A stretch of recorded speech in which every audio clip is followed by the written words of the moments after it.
sampaikanlah apa yang diturunkan kepadamu dari Tuhanmu. Ya, kalau kita tahunya ilmu kesehatan ya sampaikan. Kita tahunya ilmu misalnya berdagang ya disampaikan, kan gitu. Ilmu dan lain sebagainya. Tahunya 1 ayat 2 ayat ya disampaikan. Dan jika kamu tidak kerjakan apa yang diperintahkan itu, berarti kamu tidak menyampaikan amanatnya. Dan Allah memelihara kamu dari gangguan manusia. Jadi sesungguhnya Allah tidak memberi petunjuk kepada orang-orang yang kafir. Jadi ini penting kan gitu. Maka kita bersyukur hari ini ya kita bisa berkumpul di majelis ilmu kan gitu. Dirutinkan, diajak kan gitu. Yang belum datang diajak, ayo diajak. Tugas kita kan gitu, mengajak.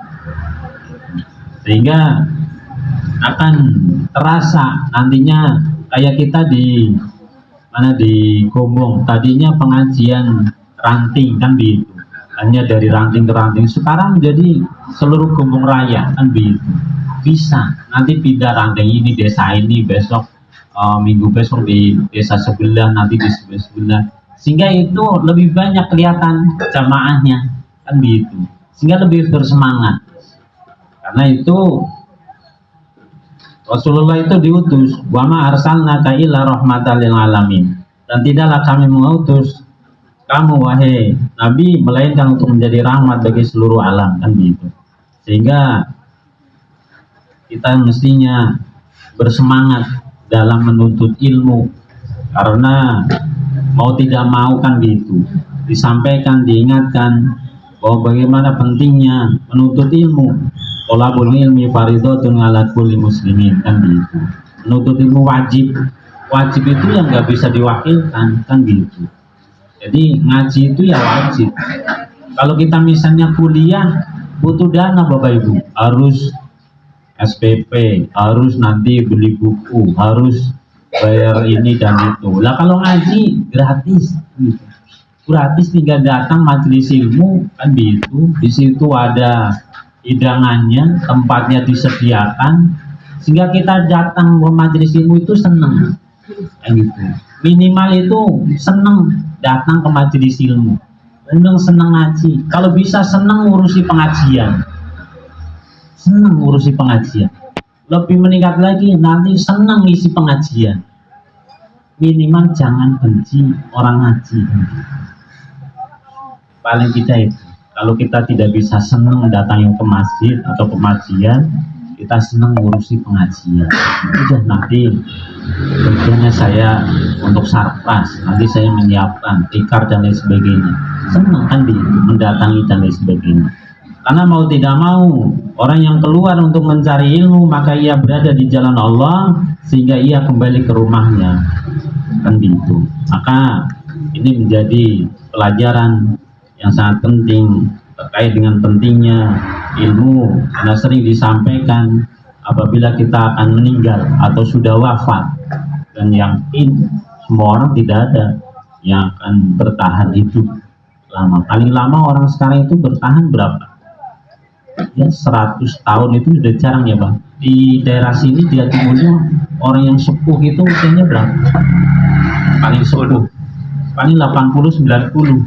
Saya punya buyut itu lahiran 1930, masih sehat. Alhamdulillah kan gitu.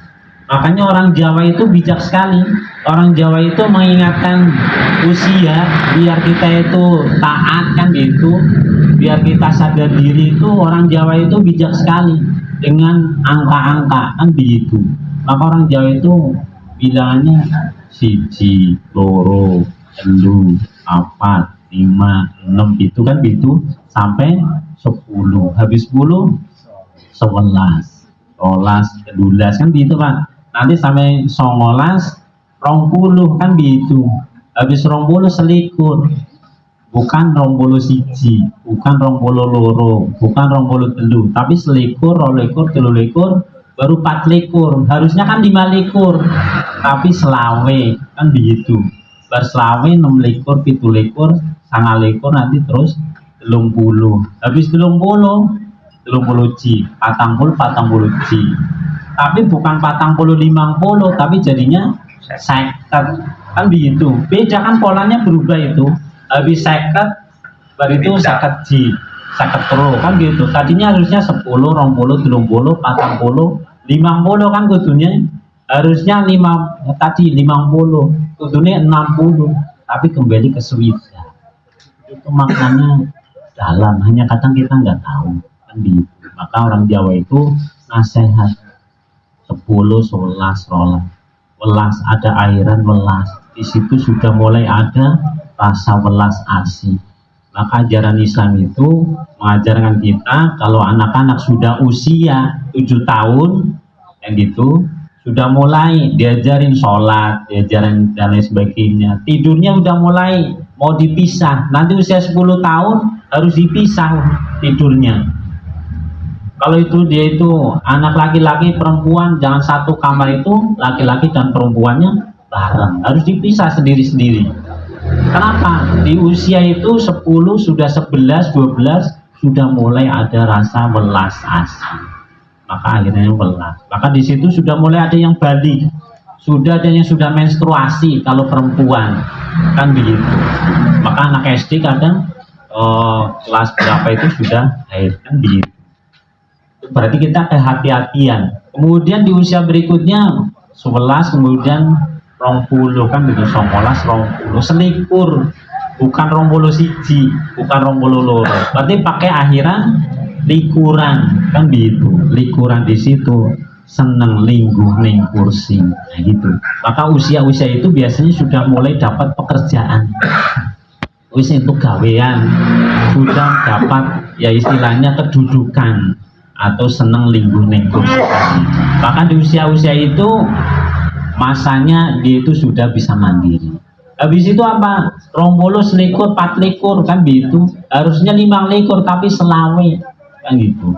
Seneng-senengnya lanan lan wes selawe. Maka saya tanya biasanya kepada mahasiswa itu, usia berapa kalian itu akan menikah rencananya? Ada yang 21, ada yang 24, ada yang selawe, ada yang 20 dan sebagainya. Maka kebanyakan usianya itu adalah menikah itu usia 25 tahun rata-rata. Kemudian berikutnya apa? Istilah yang berikutnya nantinya yaitu setelah 30, 40, kemudian 30, 40, seneng ketunan kan gitu. Nah, ikat, nganggu ketu, nganggu kopiah, nganggu peci. Nah, kalau kayak usia-usia saya sudah 40 ya, itu kemudian mau mendekati 50, orang seneng ngaji kan begitu, nggak seneng mencari ilmu, memperbanyak bekal yang banyak, itu maka ada yang salah dalam filosofi hidupnya. Sehingga berikutnya makanya setelah seket baru nanti swida, sejak ini wiswayai tidak. Nah, jadi makanya Rasul menyampaikan bahwa umatku itu umurnya usianya antara 60 sampai 70, selebihnya sedikit jumlahnya. Nah, maka kalau sudah mencapai kayak kita usia 40, ada yang bapak-bapak usianya ada yang 50, ada yang sudah 60, swida, yaitu makin muhasabah diri kan begitu. Agar apa? Itu tadi. Nah, sehingga sangat bijak orang Jawa itu memberi nasihat, kadang kita tidak pernah sampai ke sana. Maka ini adalah yang baik, kita ketemu di sini, di tempat ini, di rumah ini kan gitu. Kalau bisa ada rumah, kalau ada masjid, ada musola, kita sebagai tempat untuk senantiasa beramal soleh kan begitu. A'udzubillahi minasyaitonirrajim. Man 'amila shalihan min dzakarin aw unsa wa huwa mu'minun falanuhyiyannahu hayatan thayyibah wa lanajziyannahum ajrahum bi ahsani ma kanu ya'malun. Jadi barang siapa yang mengerjakan amal baik kan gitu, baik kita laki-laki maupun dia perempuan, dalam keadaan iman kan gitu. Syaratnya iman. Kalau hanya berbuat baik saja, itu non muslim bisa berbuat baik itu lebih baik kadang dengan kita. Wakafnya lebih banyak atau infaknya, kebaikan sosialnya itu kadang lebih banyak. Tapi syaratnya mereka nggak punya iman. maka sungguh akan kami berikan kepadanya kehidupan yang baik, dan sesungguhnya kami akan beri balasan kepada mereka dengan pahala yang baik dari apa yang telah mereka kerjakan.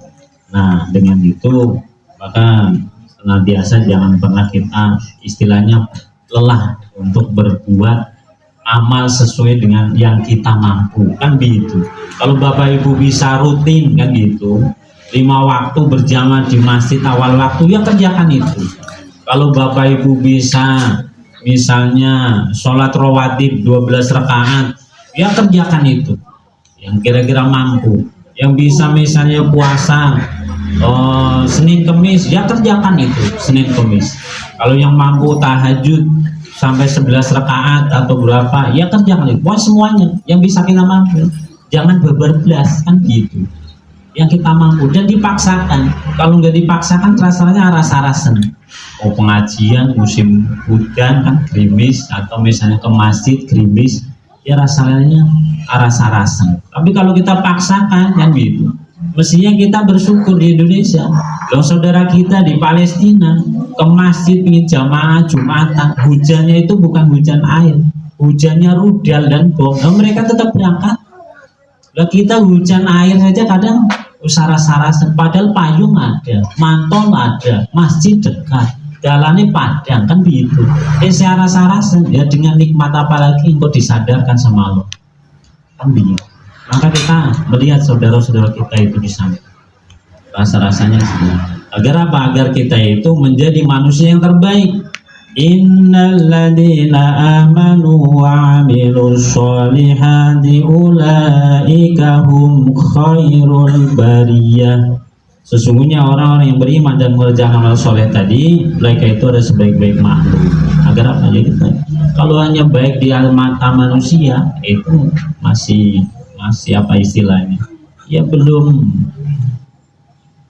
sesuai yang kita inginkan. Maka baik di hadapan Allah itu yang nantinya kita akan beruntung, kan begitu. Nah, kita ke topik itu tadi baru apa namanya, introduksi, permulaan, mukadimah saja, agar kita itu semangat mencari ilmu, ya kan, datang ke masjid taklim kayak gitu, gratis, ada pacitane, tempatnya enak kan gitu, sumuk ada kipasnya kan gitu. Itu aja misalnya, ada enggak semangat kan gitu kan, jangan. Oh, mereka yang menempuh jalan menuju neraka aja mereka mengeluarkan uang yang banyak, itu ada mereka mau kan konser bayarnya misalnya 2,5 juta di GBK, artisnya dari luar negeri, mereka mau bayar segitu. Lah kita kan gitu, mestinya lebih semangat dari itu, kan gitu. Nah, di sini misalnya ya bukan berarti bukan kebacangan kan? Iya. Jadi ini nikmat dari Allah Subhanahu wa taala. Maka fabi ayyi alai rabbikum tukadiban. Nikmat mana lagi yang kau dustakan sehingga kau tidak mau bersyukur pada Allah Subhanahu wa taala. Nah, kemudian ini kita akan berbicara tentang Islam dan kesehatan, bagaimana urgensi hidup sehat bagi manusia, dan juga bagaimana pandangan Islam tentang hidup sehat, dan bagaimana prinsip-prinsip Islam dalam mewujudkan hidup sehat tadi. Sehingga tidak hanya itu saja, nanti kita akan menjaga bagaimana keseimbangan lingkungan hidup menjadikan mewujudkan hidup yang sehat.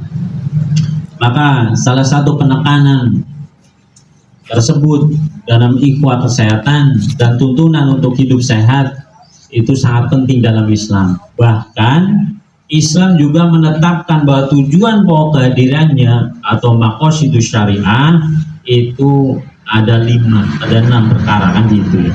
1, untuk memelihara agama. Jadi agama ini, Islam ini diturunkan memelihara kemurnian, kan gitu. Maka kita senantiasa berpegang kepada Al-Quran dan Sunnah, yaitu hadis-hadis yang makbulah atau yang sahih, kan begitu. Kemudian memelihara harta, karena mau tidak mau manusia itu harus taat, kan gitu. Bagaimana dia mencari harta, kemudian bagaimana dia menggunakan harta itu dan lain sebagainya. Agama mengatur itu semuanya, enggak bebas sebebas-bebasnya, kan begitu. Mencarinya juga diatur, membelanjakannya juga diatur, kan begitu. Dan juga mengatur keturunan. Lihat orang-orang luar negeri, bahkan Perdana Menteri Malaysia, ya kan, waktu itu Mahathir Muhammad menyampaikan, biarlah orang-orang Eropa mereka dengan LGBT-nya, lesbian, gay, transgender, biseksual dan lain sebagainya. Mereka kalau mau seperti itu mereka akan punah. Ya kan? Gimana nggak punah? Oh, mereka laki-laki menikah sama laki-laki, perempuan dengan perempuan, ya pasti nggak menghasilkan keturunan. Kan begitu. Biarkan mereka begitu. Kita umat Islam ada dasarnya sendiri, kan begitu. Kita diatur keturunan itu, menikah dan sebagainya. Juga menentingkan kesehatan jiwa, kan gitu, memelihara jiwa, akal dan jasmani. Maka 3 hal tadi, yaitu keturunan, memelihara jiwa, yaitu akal dan jasmani, ini dalam pelaksanaannya mensyaratkan adanya praktek hidup sehat, kan gitu. Maka kesehatan dalam Islam itu sangat penting. Karena manusia itu dituntut memperhatikan anatomi. Anatomi itu bentuk susunan tubuhnya. Kalau nggak percaya, Bapak Ibu pingin sehat, lihat anatominya. Dari mana yang paling mudah? Lihat giginya. Bapak Ibu ngaca, lihat gigi Bapak Ibu. Bentuk gigi kita itu adalah beda dengan hewan pemakan daging. Beda nggak? Beda. Contoh hewan pemakan daging, contohnya apa? Kucing yang paling mudah yang kita temui. Kalau singa, macan jauh lah. Kucing, bentuk giginya seperti apa? Runcing atau gigi taring. Manusia ada nggak gigi taringnya? Ada. Berapa? 4.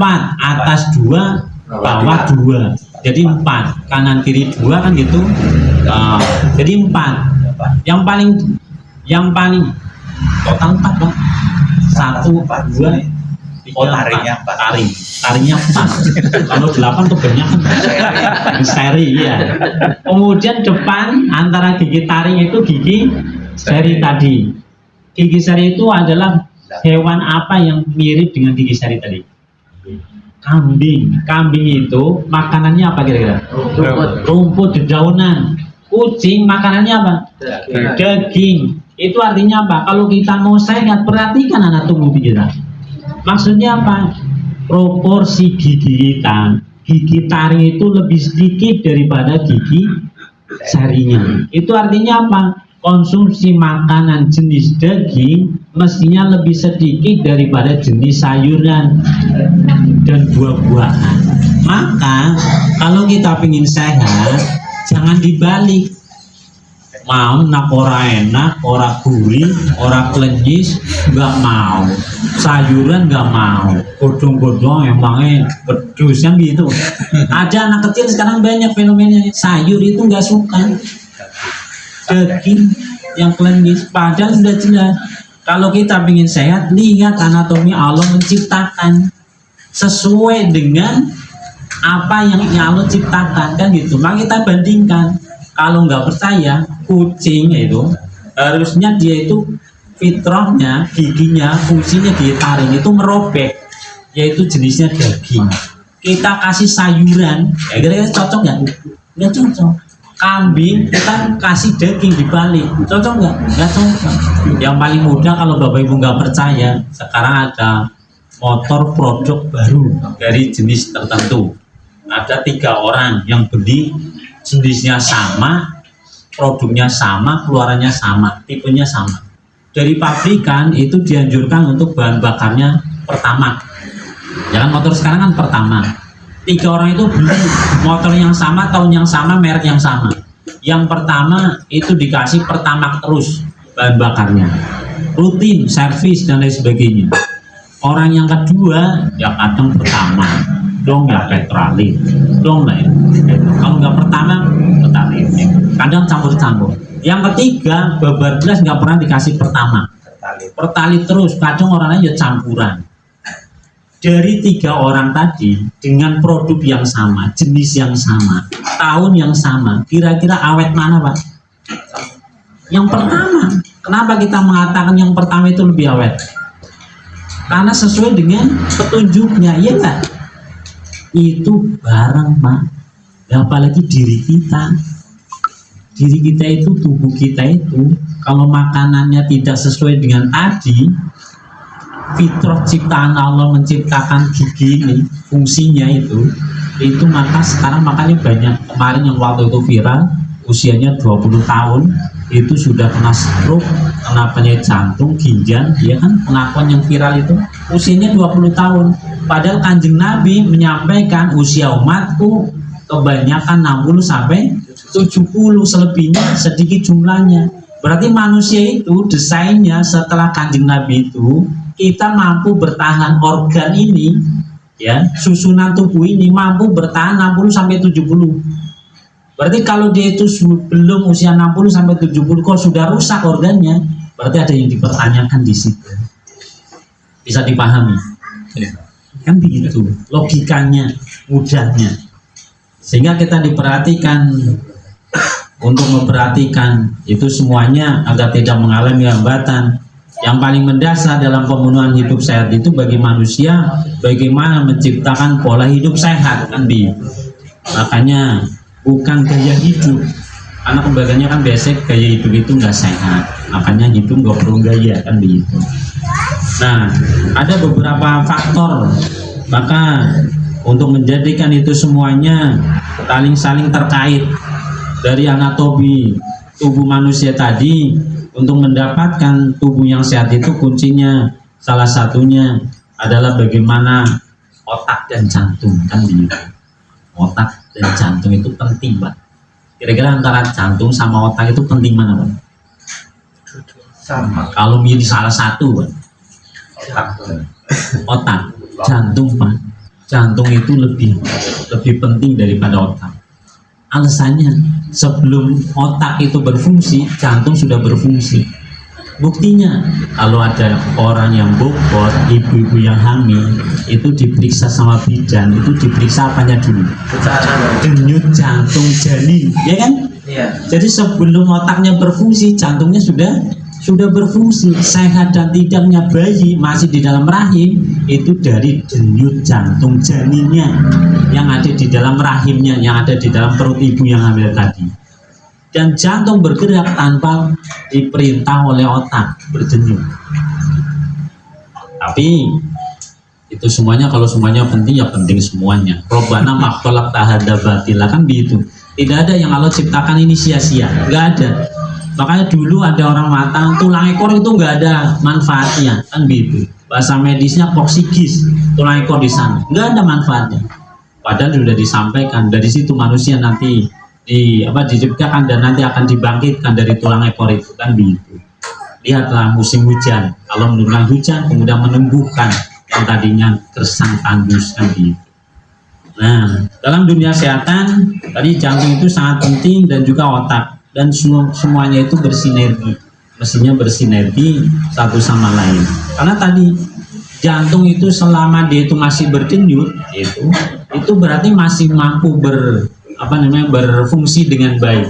Bapak Ibu pernah nggak rasanya deg-degan, kan gitu, diraba sininya deg-degan. Kalau misalnya maju lari atau jalannya cepat, naik tangga, manjat pohon, naik ke atap, itu deg-degan, denyut jantungnya meningkat, kan begitu. Atau kaget ada mercon lagi terawih, kan gitu, terhadap gitu kan, itu respon, kan begitu, respon tubuh terhadap itu semuanya. Sehingga di situ penting. Maka dari situ ketahuilah bahwa dalam diri manusia terdapat segumpal darah. Jika segumpal darah itu baik, maka akan baik seluruh jasadnya.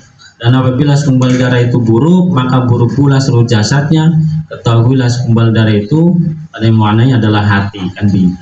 Nah, dengan demikian tadi antara itu semuanya harus ada komunikasi antara otak, jiwa tadi dengan hati tadi. Nah, kemudian kita lihat di Quran surat At-Tin, kan begitu, yang mana Bapak Ibu hafal watini wasaitun, kan begitu, yaitu di ayat yang keempat, laqad khalaqnal insana fi ahsani taqwim, kan begitu. Sungguh kami telah menciptakan manusia itu dalam bentuk sebaik-baiknya, komplit, sempurna, kan gitu. Semuanya saling bersinergi, kan gitu. Mampu bertahan sampai 60-70 tahun, orang gampang rusak, kan? Tapi kenapa ada orang yang gampang rusak?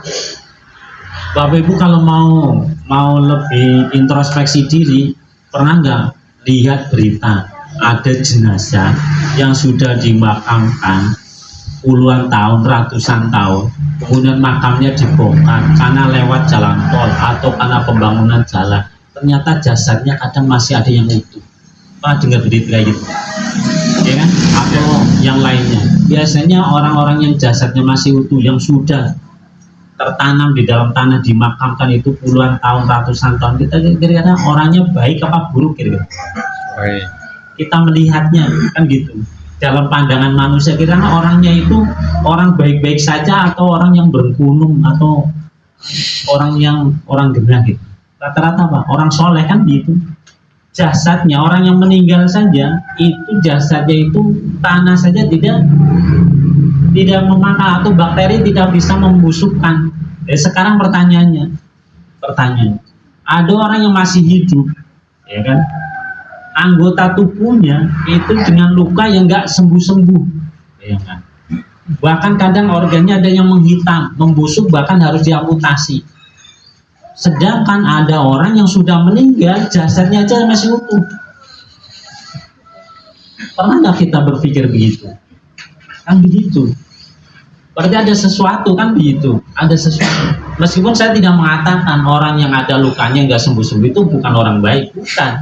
Enggak. Tapi kita mestinya sebagai introspeksi. Kenapa ada orang yang sudah meninggal, dikubur, dimakamkan puluhan tahun, ratusan tahun, jasadnya masih utuh. Tapi ada orang yang masih hidup, jasadnya aja udah rusak, bahkan nekrosis, kemudian kematian jaringan harus diamputasi. Kan begitu. Meskipun saya tidak mengatakan begitu tadi yang orang yang ada lukanya itu amalnya nggak baik, tidak. Tapi apa? Ma'asobaka min hasanatin faminallah wa ma'asobaka min sayyi'atin famin nafsik. Apa saja kebaikan dari Allah SWT dan apa saja keburukan yang menimpamu, kan begitu. Musibah, bencana murni dari kesalahan dirimu sendiri. Berarti apa? Kalau ada sesuatu terhadap diri kita itu, kita tidak menyalahkan orang lain, murni dari kesalahan dirimu sendiri. Ini takdir, bukan. Lihat dulu, kita tahu di jalan raya rame jam sekolah, kan gitu.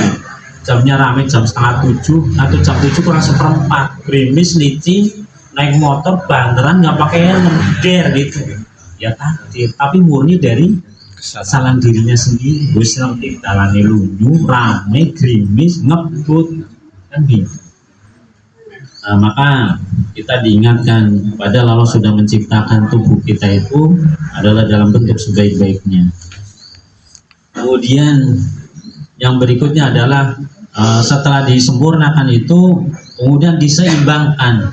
Alladzi khalaqa fasawwa fa'adala, yang telah menciptakan kamu lalu menyempurnakan kejadianmu dan menjadikan susunan tubuhmu itu seimbang.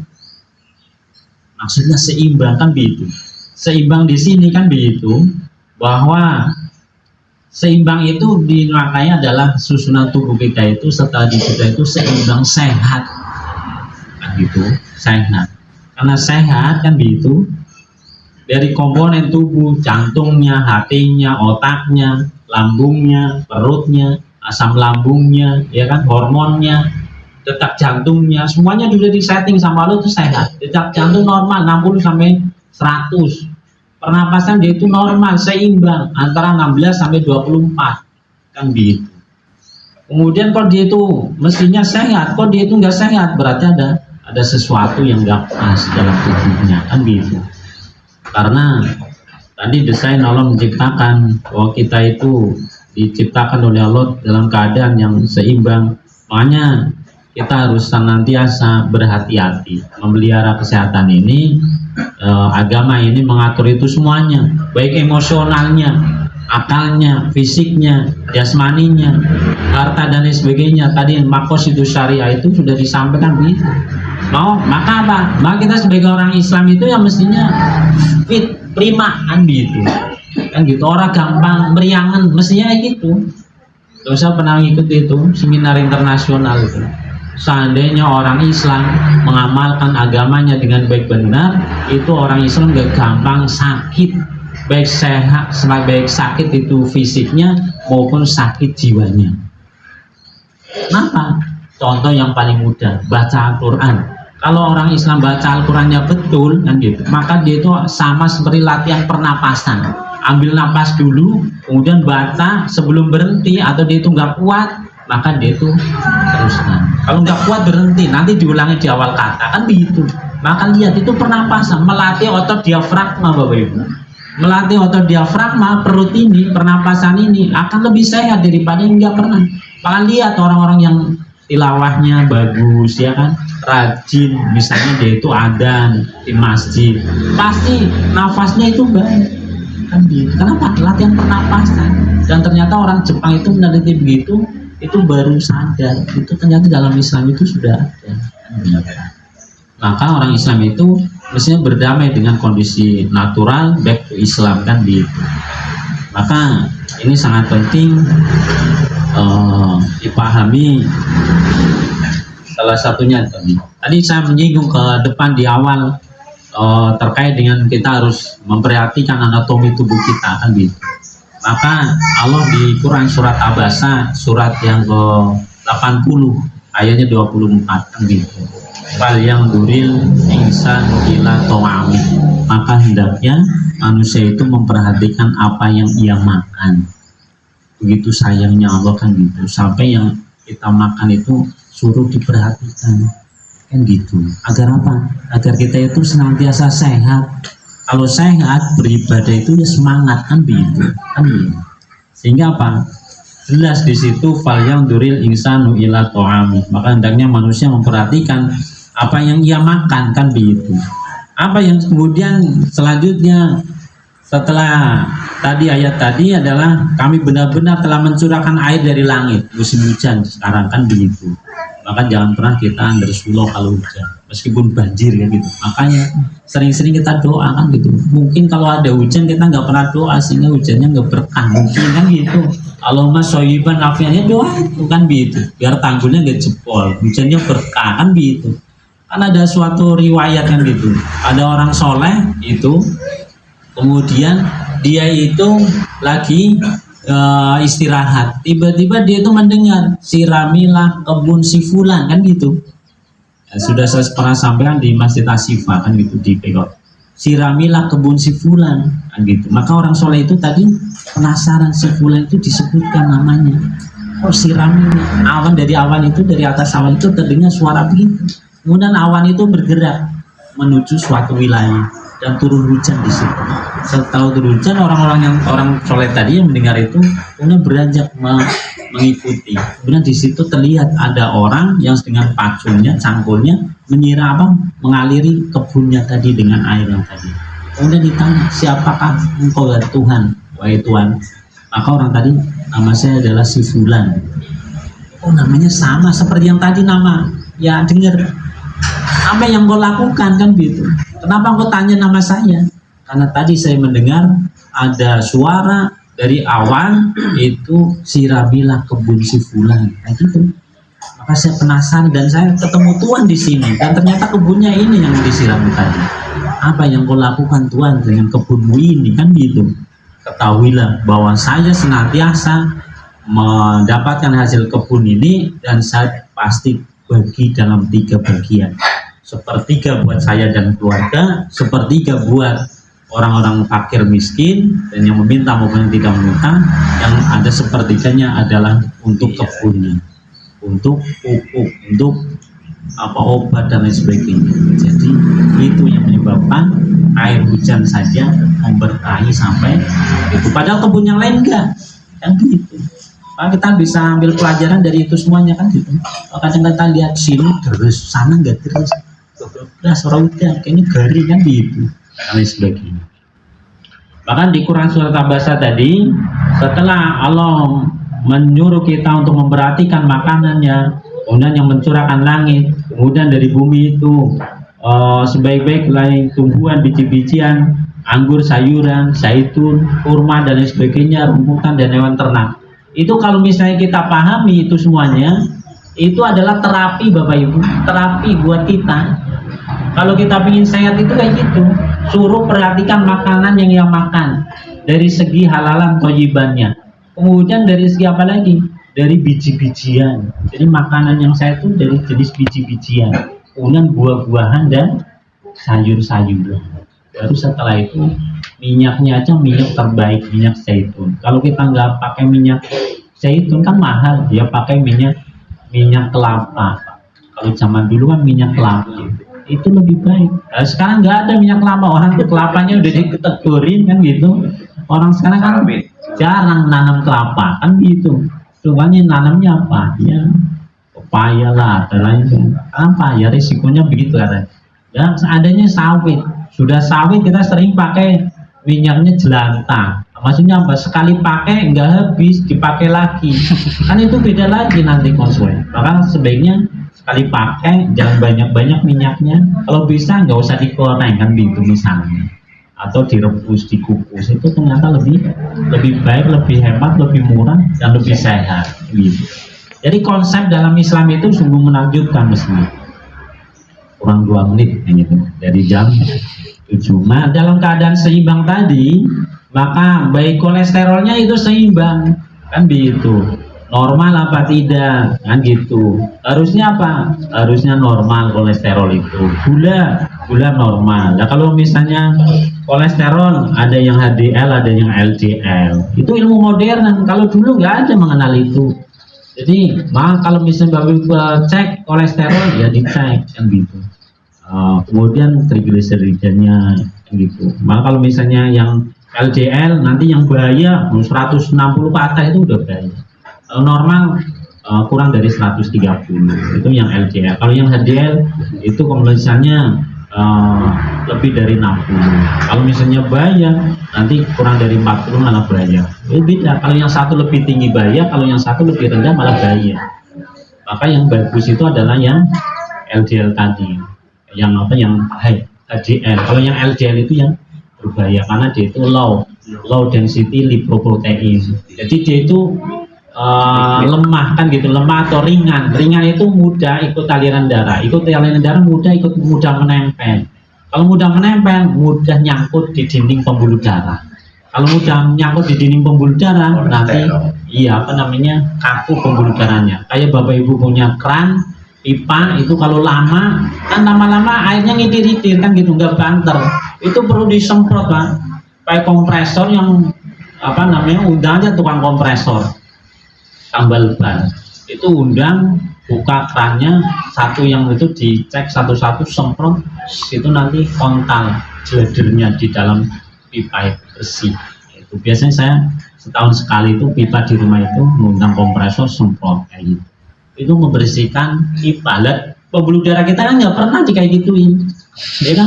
Sudah tahunan, puluhan tahun, ya kan, sampai 60 tahun, bahkan ada yang 70 tahun misalnya. Ya kan, berarti apa? Kekakuan pembuluh darah. Apalagi makanannya apa? Air bersih aja yang ngelewat di pipa itu jeladernya banyak, itu air bersih, air putih. Lah kita macam-macam minum kan gitu, kopi ya kan, boba ya kan, terus apa lagi, sirup, bakso, ya kan, berarti kan lebih sadis kan gitu. Ya boleh tapi jangan sering-sering maksudnya kan gitu. Itu artinya gitu, sehingga tubuh kita seimbang, gula darah juga harus seimbang, maka GGS harus kita sering cek. Kalau cek mahal ya tandai, kenali. Kalau bapak ibu kalau malam pipisnya sering lebih dari 2 kali 3 kali, berarti gula darah lagi naik.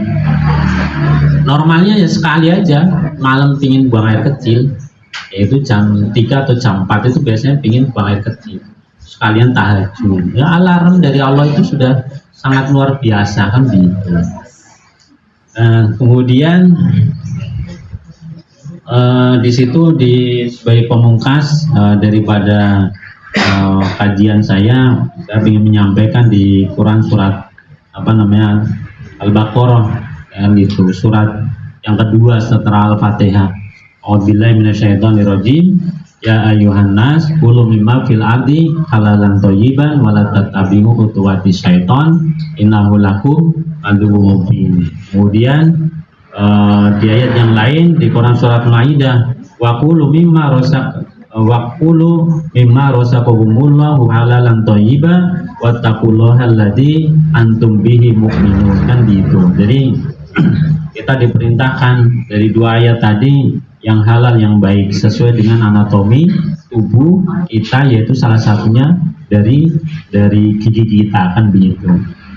Kemudian karena Allah sangat mengetahui tabiat kita, ya bani Adam khudhu zinatakum min kulli masjid wa kulu wasrobu wa la tusrifu. Konsep yang berikutnya setelah kita diperintahkan memperhatikan makanan yang akan kita makan, minuman yang kita minum, setelah Allah perintahkan untuk perhatian itu halal apa enggak.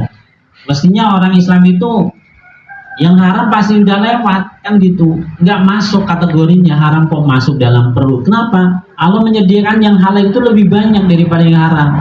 Loh, buktinya sesuatu yang dari air laut itu halal apa haram? Semuanya dari laut. Halal. Lautan dengan daratan, luas mana? Lautan. Padahal yang dari laut semuanya halal. Kemudian daratan, yang di daratan yang halal sama yang haram lebih banyak mana? Yang banyak halal. Sudah seluruh yang berasal dari laut halal, yang ada di daratan lebih banyak yang halalnya, kok masih ada yang mencari yang haram? Baru kebangetan.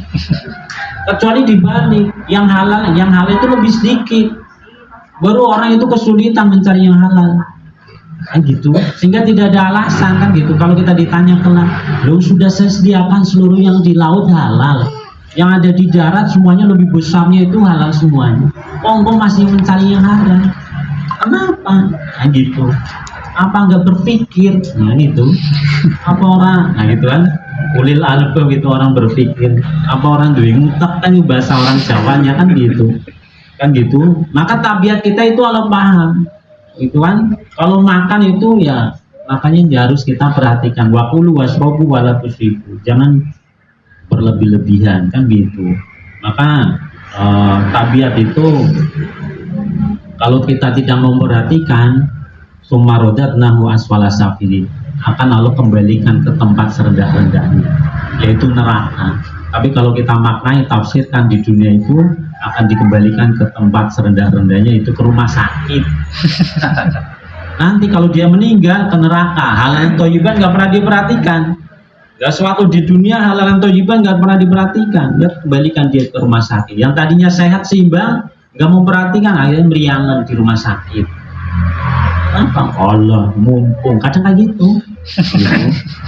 Kapan maning, kan gitu. Maka ke tempat serendah-rendah tadi itu mudah-mudahan ada manfaatnya, karena mau tidak mau kita diingatkan oleh Allah, wahai anak Adam, pakai tadi pakaian yang baik dan lain sebagainya, jangan berlebih-lebihan. Dan Rasulullah itu sangat sayang kepada kita, kan gitu, sampai kita itu dirindukan, ya kan, bahkan makan dan minum kita diingatkan. Tidak ada bencana yang diisi oleh manusia lebih buruk dari perutnya.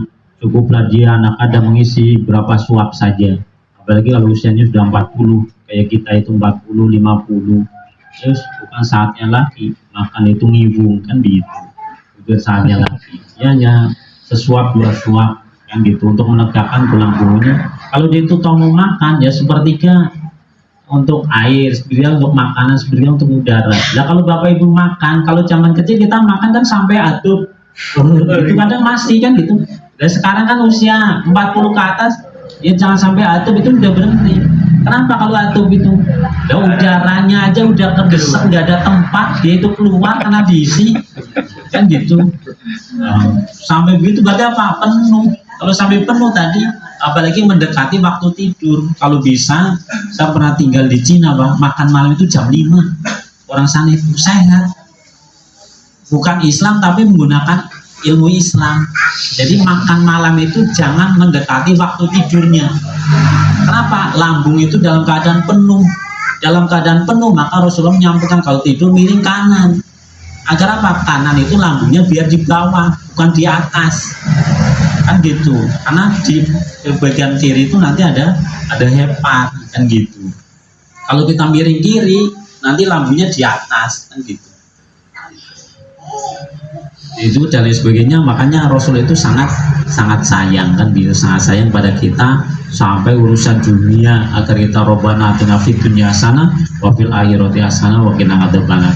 di dunia ya sukses, sehat, ya kan, dan lain sebagainya. Di akhirat ya kita bisa sukses, yaitu bisa mendapatkan surga kan gitu, dan dijauhkan dari neraka. Nah, mudah-mudahan ada manfaatnya. Tidaklah lebih baik yang banyak bicara ini di depan ini daripada yang mendengarkan, karena yang lebih baik di sisi Allah bukan yang menyampaikan, tapi yang paling bertakwa di antara kalian, karena sebaik-baik bekal adalah takwa. Inna akramakum indallahi atqakum. Subhanakallahumma wa bihamdika asyhadu an la ilaha illa anta astaghfiruka wa atubu ilaik. Assalamualaikum warahmatullahi wabarakatuh.